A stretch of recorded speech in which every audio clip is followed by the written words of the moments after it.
امبارح عدى علينا 26 ابريل. في يوم 26 ابريل سنة 1888 ميلاد محمود فهمي النقراشي رئيس وزراء مصر الأسبق.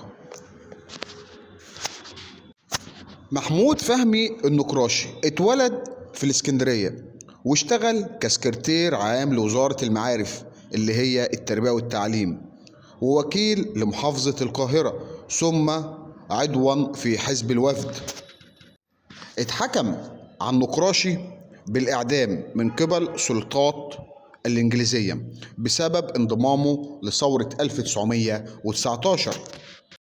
طبعا النقراشي كان أحد قيادات ثورة 1919 وتم اعتقاله في عام 1924، وبعد كده تولى وزارة المواصلات عام 1936 ووزارة المعارف العمومية سنة 1936 ووزارة الداخلية سنة 40 ووزير للخارجية سنة 1944،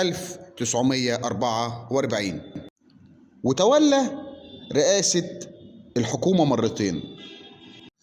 وأيضا كان أثناء توليه منصب رئيس الوزراء كان يشغل منصب وزير داخلية ومنصب وزير خارجية في التشكيل الثاني.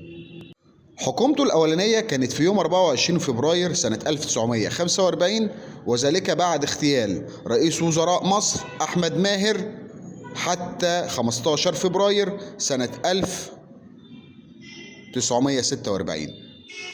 تولى الوزارة الثانية في يوم 9 ديسمبر 1946 بعد استقالة وزارة إسماعيل صدقي، وهذه هي الوزارة التي اتخذ فيها قرار بدخول مصر الحرب في فلسطين، واستمرت حتى اغتياله في 28 ديسمبر 1948.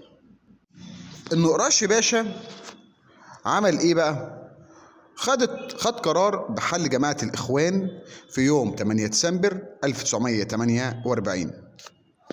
وتم اغتياله في 28 ديسمبر أيضا 48، يعني بعد حل الجماعة بحوالي 20 يوم بالظبط.